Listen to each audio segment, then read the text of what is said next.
La máscara de la muerte roja. La muerte roja había devastado el país durante largo tiempo. Jamás una peste había sido tan fatal y tan espantosa. La sangre era encarnación y su sello, el rojo y el horror de la sangre.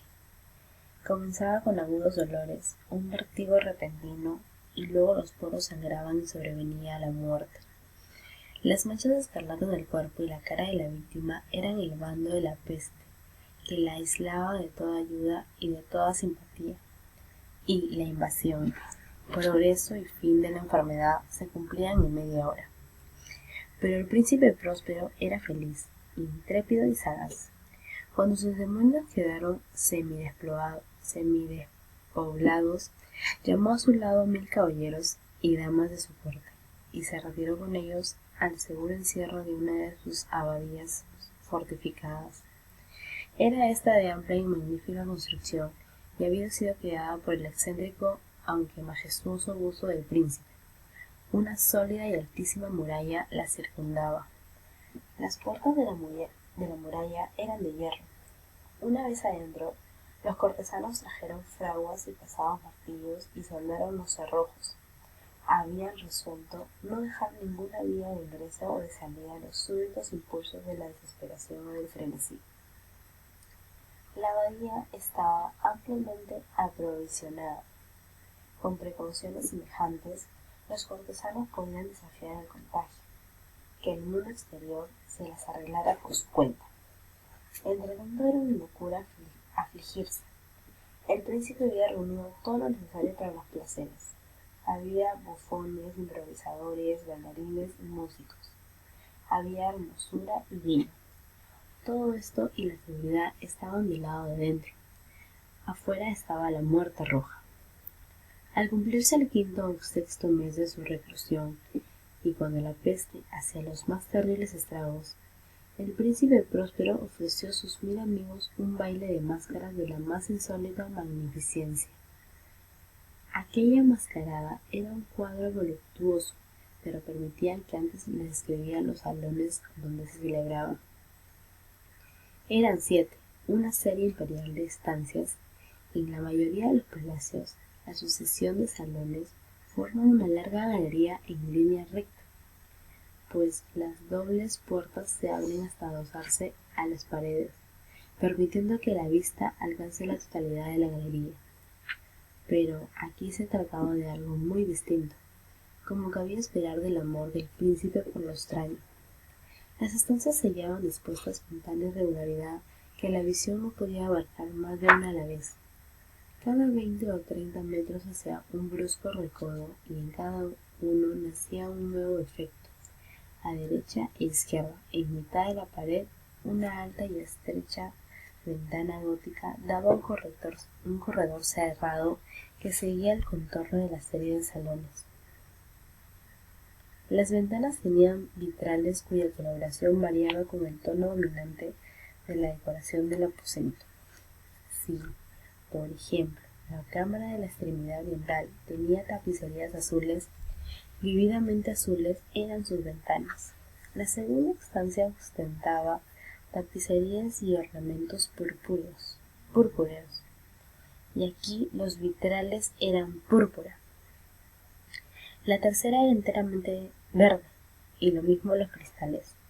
La cuarta había sido decorada e iluminada con tono naranja, la quinta con blanco, la sexta con violeta. El séptimo aposento parecía completamente cubierto de colgaduras de terciopelo negro, que abarcaban el techo y las paredes, cayendo en pliegue sobre una alfombra del mismo material y tonalidad. Pero en esta cámara el color de las ventanas no correspondía a la decoración. Los cristales eran escarlata, tenían un color de sangre. A pesar de la profusión de ornamentos de oro que aparecían aquí y allá o colgaban de los techos, en aquellas 7 estancias no había lámparas ni candelabros. Las cámaras no estaban iluminadas con bujías o arañas, pero en los corredores paralelos a la galería y opuestos a cada ventana se alzaban pesados trípodes que sostenían un ígneo brasero, cuyos rayos se proyectaban a través de los cristales teñidos e iluminaban brillantemente cada estancia. producían en esta forma multitud de resplandores tan vivos como fantásticos. Pero en la cámara del poniente, en la cámara negra, el fuego que a través de los cristales de color de sangre se desarramaba sobre las sombrías colgaduras, producía un aspecto terriblemente siniestro y daba una coloración tan extraña a los rostros de quienes penetraban en ella, que pocos eran lo bastante audaces para ponerse allí en los pies. En este aposento, contra la pared del poniente, se apoyaba un gigantesco reloj de ébano. Su péndulo se balanceaba con un resonar sordo, pesado, monótono, y cuando el minutero había completado su circuito y la hora iba a sonar de las estrellas de bronce del mecanismo, hacía un tañido claro y resonante lleno de música. Más su tono y sus énfasis eran tales que cada hora los músicos de la orquesta se veían obligados a interrumpir momentáneamente su ejecución para escuchar el sonido y las fuerzas de sus evoluciones, y las parejas danzantes cesaban por fuerza sus evoluciones.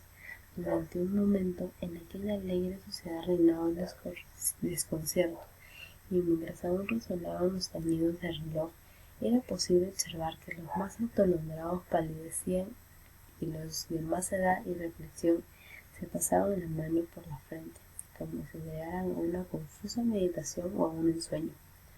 Pero apenas los ecos cesaban del todo, livianas risas nacían en la asamblea. Los músicos se miraban entre sí como saboreando de su insensata nerviosidad, mientras se proponía en voz baja que el siguiente tañido de reloj no provocaría en ellos una emoción semejante, mas al cabo de 63.600 segundos del tiempo que huye, el vez y otra vez nacían el desconcierto, el temblor y la meditación. Pese a ello, la fiesta era alegre y magnífica. El príncipe tenía gustos singulares. Sus ojos se mostraban especialmente sensibles a los colores y sus efectos. Desdeñaba los caprichos de la mera moda. Sus planes eran audaces y ardientes.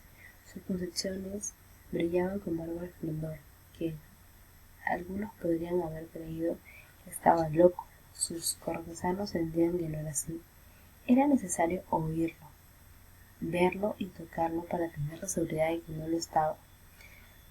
El príncipe se había ocupado personalmente de gran parte de la decoración de las 7 salas destinadas a la fiesta. Su gusto había guiado la elección de los disfraces. Grotescos eran estos a no dudarlo. Reinaba en ellos el brillo, el esplendor, lo picante y lo fantasmagórico. Veíanse figuras de arabesco con siluetas y atuendos incongruentes. Veíanse fantasías delirantes como las que nos aman como locos. En verdad, en aquellos cientos las cámaras se movían de un lado a otro, una multitud de sueños, y aquellos sueños se contorsionaban en todas partes, cambiando de color al pasar por los aposentos y haciendo que la extraña música de la orquesta pareciera el eco de sus pasos. Mas otra vez tañía el reloj que se alcanza en el aposento del terciopelo. Por un momento todo quedaba inmóvil, todo en silencio, salvo la voz del reloj. Los sueños estaban helados, rígidos en sus posturas. Pero los ecos del tañido se pierden apenas han durado un instante, y una risa ligera, a media sofocada, flota tras ellas en su fuga. Otra vez cree en la música, vive en los sueños y contorsionanse al pasar por las ventanas, por las cuales se interrumpen los rayos de los trípodes.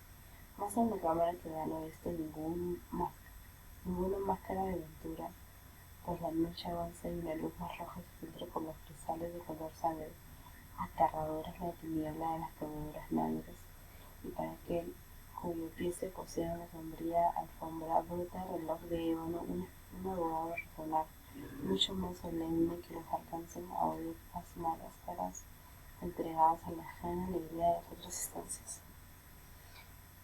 Congregábase densa multitud en estas últimas donde afiebradamente latía el corazón de la vida. Continuaba la fiesta en su torbellino hasta el momento en que comenzaron a oírse los sonidos del reloj, anunciando la medianoche. Cayó entonces la música, y como ya he dicho, las evoluciones de los que bailaban se interrumpieron y como antes se redujo en toda una sensación angustiosa, mas esta vez el reloj debía tener 12 campanadas, y quizás por eso corrió que los pensamientos invadieron el mayor número de las meditaciones. Entre la multitud llegaba la fiesta, y quizás también por eso se ocurre que antes de que los últimos ecos del jardín se hubieran hundido en el silencio, muchos de los concurrentes tuvieron tiempo para advertir la presencia de una figura enmascarada que hasta entonces no había llamado la atención de nadie. Entonces, y habiendo corrido en un susurro la noticia de aquella nueva provincia alzóse al final un rumor que expresaba desesperación y sorpresa, y finalmente espanto, horror y repugnancia en una asamblea de fantasmas como la que acabo de escribir. Es imaginar que una aparición ordinaria no pudiera provocar semejante conmoción. El desenfreno de aquel mascarador no tenía límites, pero la figura en cuestión lo ultrapasaba e iba incluso más allá de lo que el liberal criterio del principio toleraba. En el corazón de los más temerarios hay cuerdas que no pueden tocarse sin emoción. Aún el más relajado de los seres, para quien la vida y la muerte son igualmente un juego, sabe que hay cosas con las cuales no se puede jugar.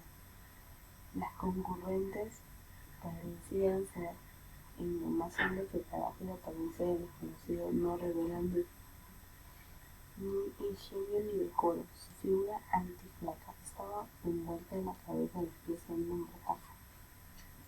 La máscara que ocultaba el rostro se parecía de tal manera al semblante de una verdad rígida que el escrutinio más detalle se había visto dificultades para descubrir el encanto. Cierto, aquella frenética concurrencia podía tolerar, sin no probar semejante disfraz, pero el enmascarado se había atrevido a asumir la apariencia de la muerte roja. Su mortaja estaba salpicada de sangre y su amplia frente, así como el rostro, parecía manchado por el terror escarlata. Cuando los ojos del príncipe Próspero